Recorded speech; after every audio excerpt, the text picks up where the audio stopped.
Ladies and gentlemen, boys and girls, it is once again that time. You're listening to or watching another episode of Engine Room, a podcast by Token Metrics. Maybe you're watching us on YouTube. Be sure to follow and subscribe to Token Metrics and give this video a like. Maybe you're listening on Apple Podcasts and you're just listening in headphones. In any case, we're glad you're joining us. Today's a special day because we are joined by Ugo. Ugo is one of the investors in Token Metrics. Ugo, thank you for making a little bit of time for us today.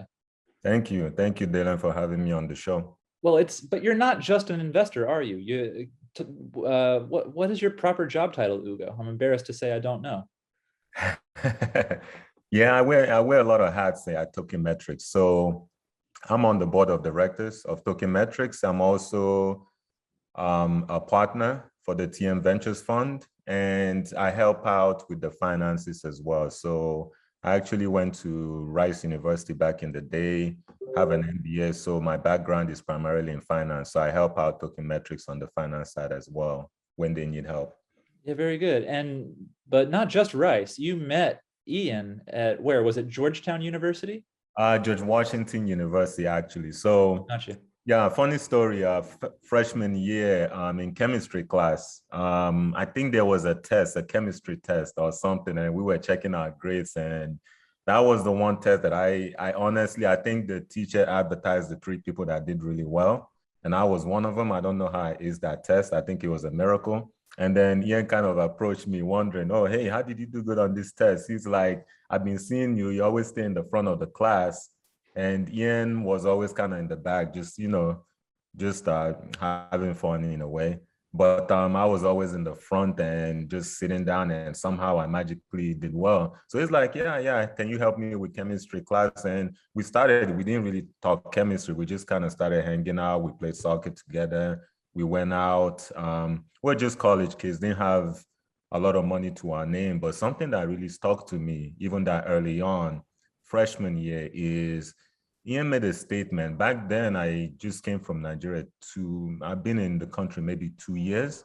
And, my parents, didn't have much. I was an immigrant. And I heard Ian say, one day I want to be a billionaire. And that was like probably the craziest, most radical thing I've heard. I didn't doubt him, but I was like, yeah, sure, whatever. I'm over here thinking I need to see 50,000 or 10,000. And then I can start thinking $1 billion. And this guy in college is talking $1 billion. So that really stuck to me. And I was like, okay, this guy is very interesting. So, we kind of kept connecting, and I got an offer to go to Rice on track scholarship. I was still talking to Ian. There were some startups that he did. I wanted to see how I could help, even invest some money. And then I think one time I mentioned, on social media that I was going to the World Cup, and Ian expressed interest as well. There's a lot of other friends that kind of said they would go, but none of them went. And literally we just got to Brazil, and it was just me, Ian, and my younger brother. Mm-hmm. So we kind of got along, we bonded. And since then it's been great. He's the one that brought me into crypto, and we've been together ever since. It's kind of funny to hear you talk about Ian being in the background, because now it seems you're more in the background and Ian is very much up front, out there, the made man, as he likes to go by. What can you tell us about moving from Nigeria? Did you come to the country for school? What was going on? Yeah, actually, so we were one of the fortunate groups where my mom actually won a green card lottery back in 2002. And they had to make a decision whether to kind of migrate to the US or stay back in Nigeria. So my dad went to, did masters here. So he was kind of in US, and the rest of us were in Nigeria and really had no opportunity till that green card. So I would say we definitely came for school. I came and I started 9th grade, and yeah, it's been good. It's been a blessing. Very good, very good. What was day one of crypto for you? What was your first crypto? Was it Ian who kind of red pilled you into crypto, or did you find it on your own? Yeah, absolutely. So regarding that travel group I mentioned earlier about wanting to go to Brazil and no one showed up. So in that group, they eventually started talking about crypto. And Ian mentioned that he was, gonna dabble in Ethereum and Bitcoin per se. So for me, I actually started off with $100 pretty much, because I was seeing these returns and I was trading stocks and options and I was not making that. So I read about the technology. I saw it was promising, and I put $100, and I think in a week, I made 50% on it. So that's when I was like, wow, this is good. So then I put in like, I believe 3,000 at the time, just testing it out, checking with Ian. I think at the time, Ian already put, some amount of money that was doing well. And when that 3,000 doubled, that's when I literally sold one of the cars I was using for business on Turo, a Jeep Wrangler. I sold it. I think I literally showed Ian the check of, I think it was like 16,000, and I went all in crypto at the time in Wow, early wow. So 2017. your angel investor was selling your car, but that was your angel investment for yourself, kind of. Yep, Good, man. yep. Very interesting. Mhm. I hope you don't mind me sharing a memory of our time in Miami when we were at a breakfast meeting and you were on your phone for a moment. I said, "What's Ugo doing?" You were throwing money in a token sale. You're still at it, man. You're still at Yeah, it. absolutely, absolutely. What do we need to know about the future? Let's kill that phone call. Excuse me.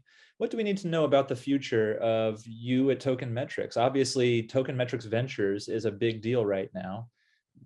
Only so much of that is public facing right now. What can we talk about when it comes to Token Metrics Ventures today?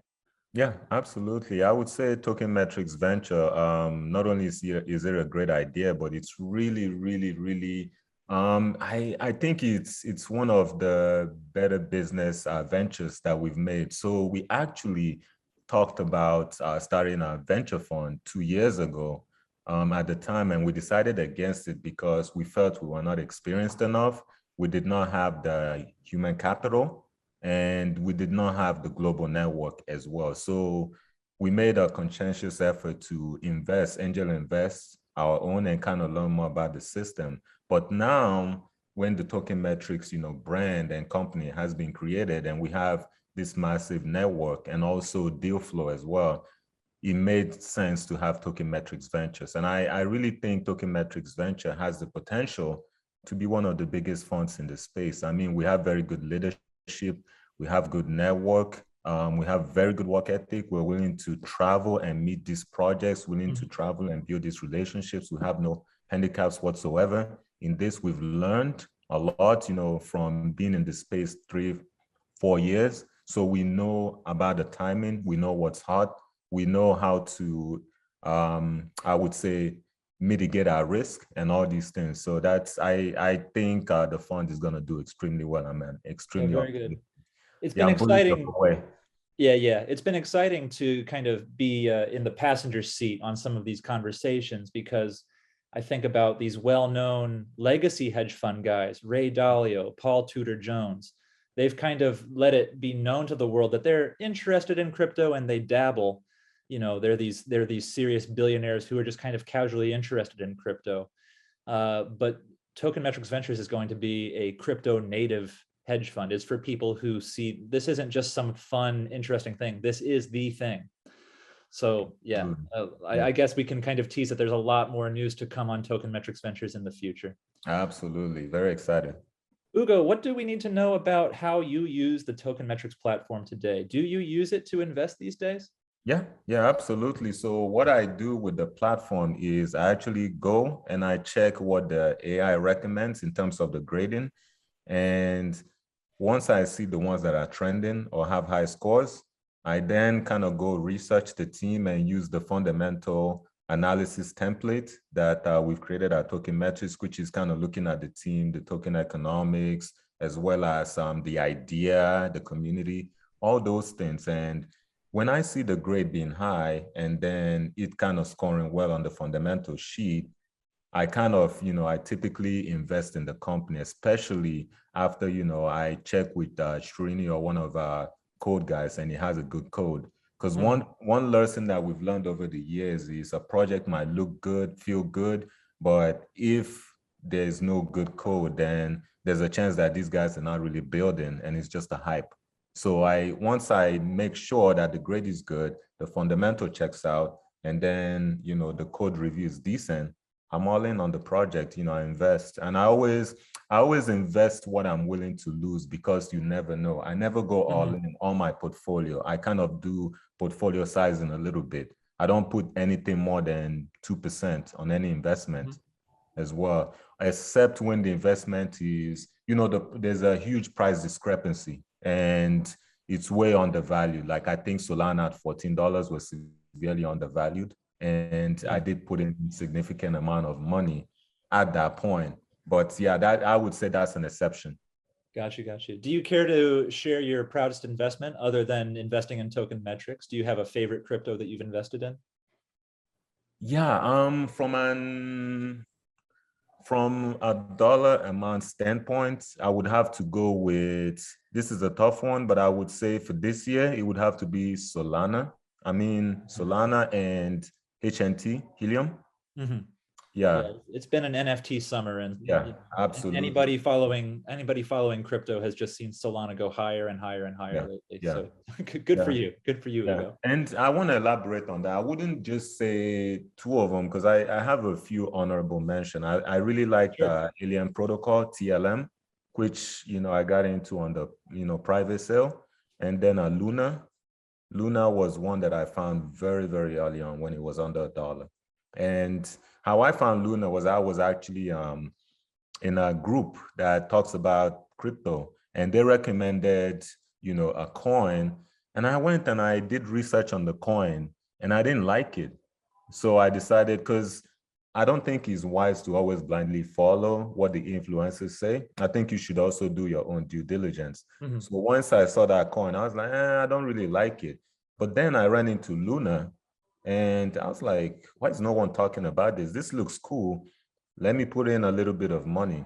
Funny enough, 3 months later, it seems like I can't pull out enough money from Luna. It just keeps going up and I'm pulling out money and it keeps going up. I was like, wow, I should have really put in a lot of money in this. So it's been the biggest ROI this year for me, actually. Oh, very good. Congratulations. Thank you. And at the other end, the opposite question for you, Ugo, what's been your biggest stinker? What do you regret investing in? Yeah.